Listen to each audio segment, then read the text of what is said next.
Here's a list of games that I genuinely believe have to release before GTA 6 if they want to keep their sales numbers up, if they want to stay relevant, and or if they even want to have an impact in the gaming scene. Because come 2026, when GTA 6 drops, it's going to be a national holiday.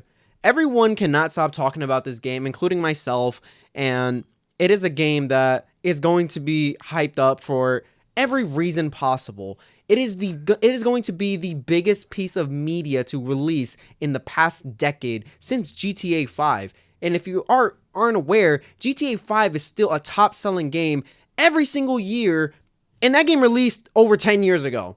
It released in 2013, and that is just crazy to think how they are still making content for this game and milking it so much to the point where you can't go onto any storefront right now and not see GTA 5 at the top of the page, still being sold for $30, sometimes even $15 if it's on sale. It's just crazy how far Rockstar has really dragged this game on to finally give us the next game in the series. GTA 6 is going to be so big that literally half of America, half of everywhere around the world is going to be unemployed for that first week that this game releases.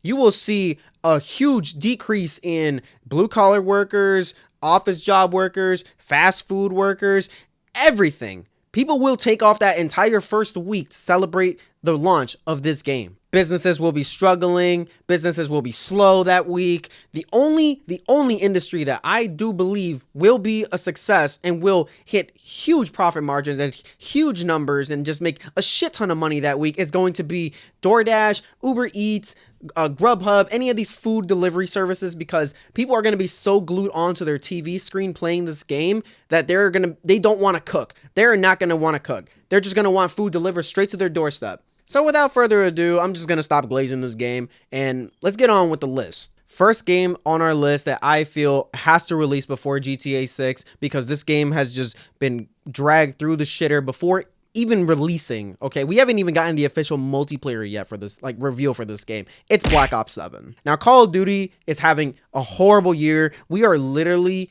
reliving the Infinite Warfare era right now.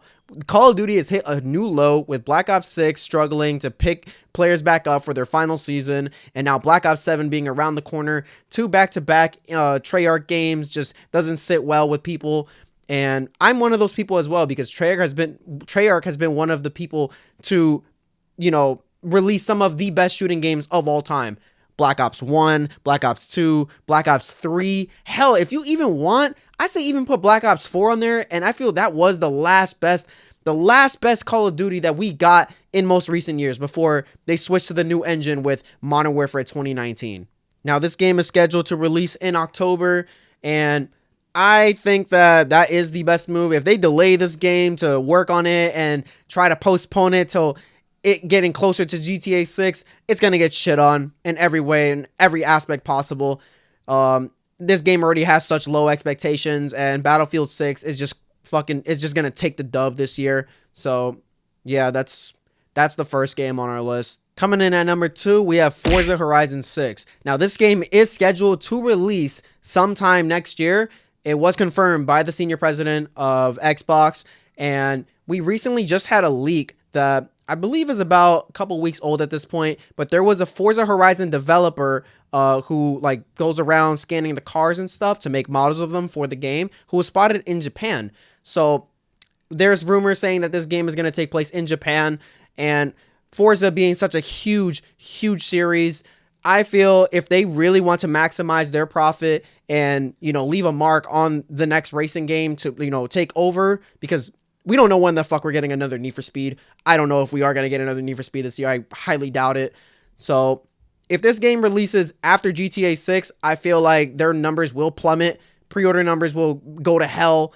You could forget about any DLC or whatever plans they got, because if this game releases after GTA 6, it's gonna be a shit show. And that's what I really don't want that to happen.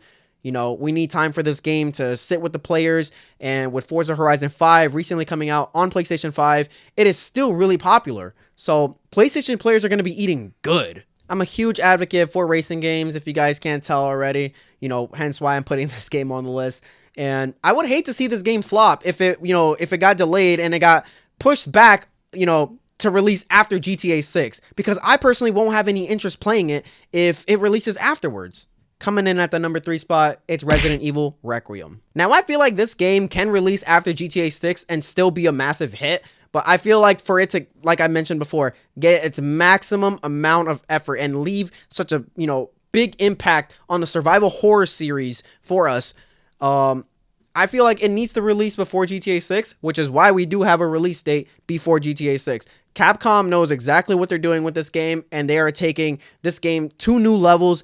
They're bringing back that RE7 feel that captured, such a new era for, horror, survival horror enjoyers. And I feel personally that RE7 will always be one of the greatest horror games, survival horror games to exist. Personally, I think it's Dead Space 2, but, being the greatest of the greatest. But that's not the point. Resident Evil 9 looks visually amazing. You can play this game in first and third person.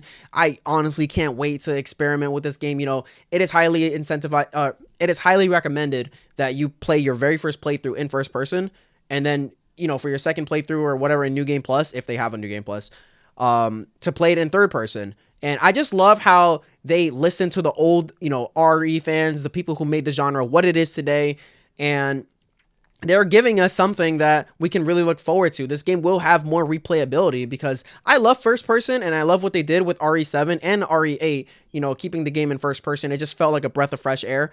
But just locking that in for, locking it always to first person will turn away, everybody else who just loves playing like the remakes that came out recently to the older games. We're so used to just seeing our character in third person. Now, if this game were to release after GTA 6 or even like a month before GTA 6, I feel like it could still leave a huge impact, but I feel like they are making the right decision to release this game months in advance before GTA 6 because, like I said before, you just don't want to get in this Titan's way at all. Coming in at the number 4 spot, we have Silent Hill F. Now, this game is getting a lot of mixed opinions with the gameplay demos that we've seen so far already scattered around YouTube and everything. People are even calling it a Souls-like just because it has a dodge mechanic, and I've never heard such a dog shit take in my life. It's a brand new story, brand new character, new timeline, everything. And honestly, it is what we needed for this franchise because with the Silent Hill 2 remake, I feel like they really, really did an amazing job capturing, what the fans wanted from the original game. They didn't really change much of anything. If anything, they just made better quality of life improvements. This game takes place in a fictional town in Japan, and I'm just going to put the name right here. I don't know how to say that. But this game looks promising, and it releasing months and months in advance before GTA 6 is going to be the perfect time for this game to succeed and hit numbers. I feel like this game will sell well, and it will be one that we remember because I've seen the gameplay, and it doesn't take much for me to know if I'm going to like a game or not. This is going to be one that I pick up for sure. And yeah, Silent Hill F is looking like a good game. Coming in at the number 5 spot, it's Tides of Annihilation.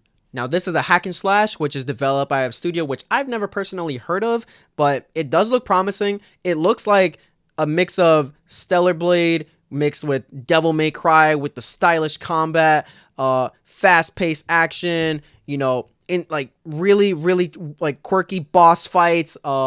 Here is a demo you guys can see right here for yourself.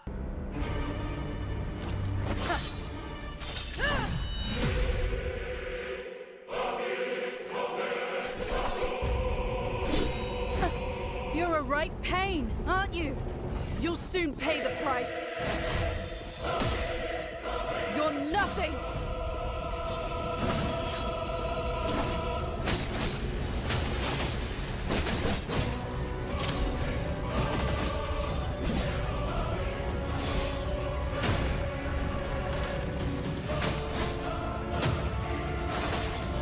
Now, I don't really have much to say about this game other than it looks really, really fast-paced and really fun. So if you are the type of person that enjoys hack and slash and, those types of games and that super high, flashy, fast-paced combat, then this is going to be one for you. This is definitely not going to be something for everybody. Now, this game is scheduled to release, I believe, sometime early in January, which is perfect timing, because if this game were to release after GTA 6, damn, I don't think it would actually sell well at all. I feel like it would just go under so many people's radars and it would just go unnoticed. It was rumored that this game was going to be a PlayStation 5 exclusive, which I'm hoping it's not, because I feel like Xbox players should also experience the magic that this game looks like it's going to capture for us. And also, it's going to release like months in advance before GTA 6, so you got plenty of time to enjoy it, you know, feel me? And last but not least, we have Ghost of Yotei. Now, this game is getting so much praise and it's not even out yet. People are even going as far as to say that this might be a Game of the Year contender, which I feel like, okay, hear me out.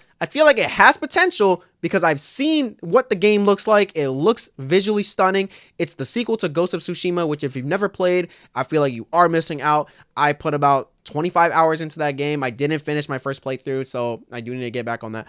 But this game does look like it actually does stand a shot at winning Game of the Year. Now, will this game beat Expedition 33? Hell the fuck no. I really don't think so. I think E33 is just going to be a clean sweep. But the good news is that it comes out months in advance before GTA 6. So you got plenty of time to absorb this game and just take it in for what it is. You know, I think that they are going to make a big hit with this one. Now, I could ramble on and on about this game visually and the story and just how breathtaking it really is, but I don't want to keep glazing this game. So that's going to be the end of, you know, this list. Now, I have a question for all of you guys, you know, just random question.